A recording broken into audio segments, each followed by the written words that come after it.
Assalamualaikum, nama saya Kamaria binti Abdul Karim, Matric number 274779 daripada kampus Kuantan. Tajuk assignment yang kami pilih adalah Majlis Keselamatan Negara dan Pandemik COVID-19. MKN ni adalah sebuah agensi peneraju yang menyelaras dasar berkaitan keselamatan dan ditubuhkan pada tahun 1971. Pada asasnya, MKN bertanggungjawab menyelaras dasar yang berkaitan keselamatan negara dan arah tuju hal-hal keselamatan negara. Struktur dan mekanisme MKN ini diguna pakai di seluruh peringkat negeri, daerah dan kampung. MKN diketuai oleh Setiausaha dan dibantu oleh Timbalan Setiausaha. Struktur pengurusan atasan ini disokong oleh Penasihat Undang-Undang, Juruaudit Dalaman dan Setiausaha bahagian. Satu lagi unit khas MKN adalah pasukan petugas khas persekutuan yang ditubuhkan di Sabah dan Labuan lah. Ianya ditubuhkan khas bagi pengurusan pendatang tanpa izin yang masuk ke Sabah dan Labuan. MKN ditubuhkan kerana berlakunya insiden pada 13 Mei 1969 di mana yang di-Pertuan Agong pada masa itu mengisytiharkan darurat pada 15 Mei 1969. Jadi pengisytiharan tersebut memberi kuasa kepada Majlis Gerakan Negara ataupun dikenali sebagai Mageran yang ditubuhkan untuk membantu Yang Amat Berhormat Perdana Menteri lah. Mageran ni ditubuhkan pada tahun 1971 tapi disebabkan ancaman komunis yang masih berterusan, jadi MKN ditubuhkan secara rasminya pada 7 Julai 1971.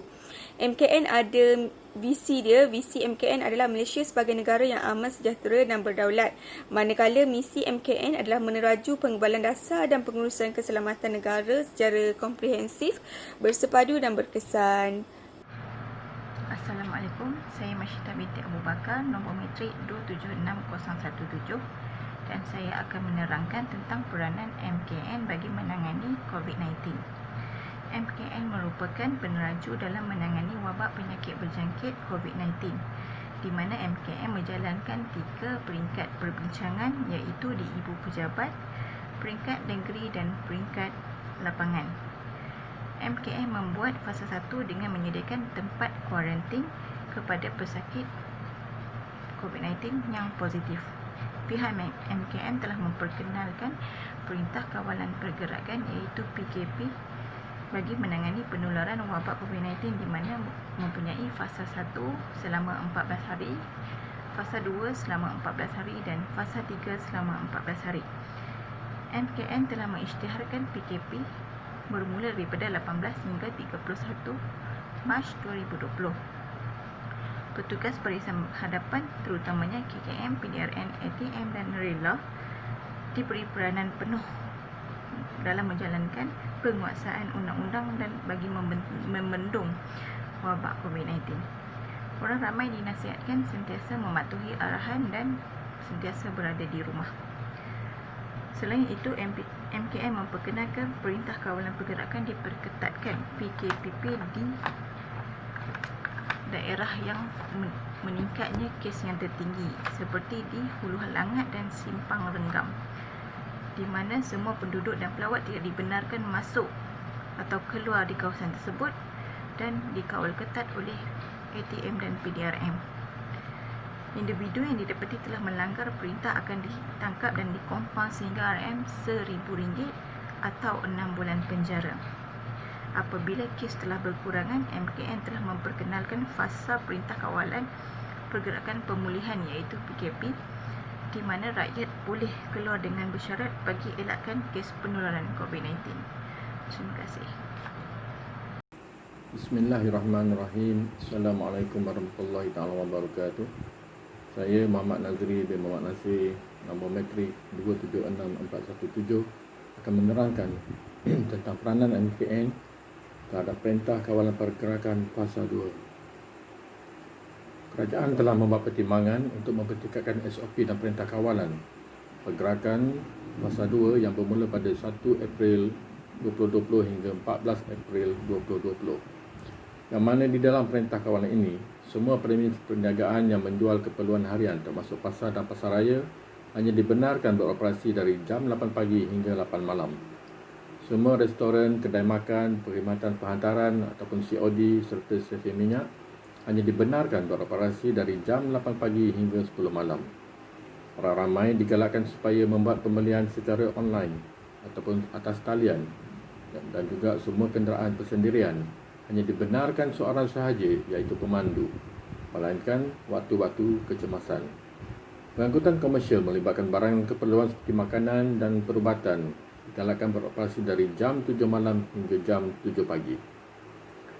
Dan hanyalah 10 perkhidmatan yang dibenarkan beroperasi semasa PKP Fasa 2 ini, iaitu perkhidmatan yang melibatkan makanan, air, tenaga, komunikasi dan internet, keselamatan dan pertahanan, pengurusan sisa pekerja dan pemerintahan awam, dan juga penjagaan kesihatan dan perubatan, termasuklah perbankan dan kewangan, e-dagang dan logistik yang terhad kepada penyampaian perkhidmatan. 10 sektor perkhidmatan yang dibenarkan ini akan bergerak dan beroperasi seperti mananya masa yang telah ditetapkan oleh pihak kerajaan. Semoga kita terus berjaya untuk menangani COVID-19. Kita jaga kita, putuskan rantaian COVID-19. Sekian, Assalamualaikum warahmatullahi wabarakatuh. Assalamualaikum warahmatullahi wabarakatuh. Saya Muhammad Khairul Fahmi bin Muhammad Anifah. Nombor metrik 276057 ingin membentangkan Perintah Kawalan Pergerakan Pemulihan PKPP. Perintah Kawalan Pergerakan Pemulihan PKPP bermula pada 10 Jun 2020 hingga 31 Ogos 2020. Melalui 10 Jun 2020, perjalanan rentas negeri telah dibenarkan kecuali di kawasan yang diwartakan PKPD. Dalam tempoh PKPP ini juga, hampir semua aktiviti sosial, pendidikan, keagamaan, perniagaan, sektor ekonomi dan sebagainya akan beroperasi semula. Secara berperingkat dengan pematuhan sepenuhnya kepada SOP. Perkhidmatan gunting rambut dan salon akan dibenarkan. Pasar terbuka, pasar pagi, pasar malam, bazaria, medan selera, pusat penjaja, food truck dan gerai makan juga turut dibenarkan beroperasi. Dalam kategori sukan, beberapa jenis sukan dan rekreasi akan dibuka semula dengan pematuhan kepada SOP. Ini termasuk latihan, persediaan pasukan permainan sukan, aktiviti sukan yang tidak melibatkan sentuhan badan seperti bowling, badminton, memanah, menembak dan lain-lain. Aktiviti berkumpulan di luar kawalan, di luar seperti kayuhan basikal dan konvoi motosikal juga dibenarkan. Sambutan Hari Raya Aidiladha dan ibadah korban juga dibenarkan, namun tertakluk kepada SOP pihak berkuasa agama Islam. Kerajaan telah melaksanakan PKPP dengan berteraskan 7 strategi, iaitu pengukuhan kesihatan awam, perundangan dan penguatkuasaan, pengukuhan kawalan sempadan, pembukaan sepenuh sektor ekonomi, pembudayaan kebiasaan baharu, permekasaan tanggungjawab komuniti dan perlindungan golongan berisiko. Strategi ini akan dilaksanakan melalui jawatan kuasa khas Menteri mengenai pelaksanaan PKPP yang dipengerusikan oleh Yang Berhormat Menteri Kanan Pertahanan. Peringkat kerajaan negeri pula, strategi ini akan dilaksanakan melalui jawatan kuasa yang diwujudkan oleh Yang Amat Berhormat Menteri Besar dan Ketua Menteri. Pelaksanaan strategi ini pastinya memerlukan kerjasama dan sokongan semua pihak termasuk jentera kerajaan pusat dan negeri, pihak swasta, pertubuhan bukan kerajaan serta pemimpin dan ketua komuniti. Assalamualaikum warahmatullahi wabarakatuh. Sekian. Assalamualaikum dan salam sejahtera. Terlebih dahulu saya ingin perkenalkan diri saya. Saya Muhammad Samsairi bin Muhammad Nasir daripada Grup Kuantan. Okey. Di sini saya ingin menyimpulkan tugasan saya yang bertajuk Majlis Keselamatan Negara MKN. Okey, secara keseluruhannya Majlis Keselamatan Negara merupakan peneraju kepada keselamatan negara kita.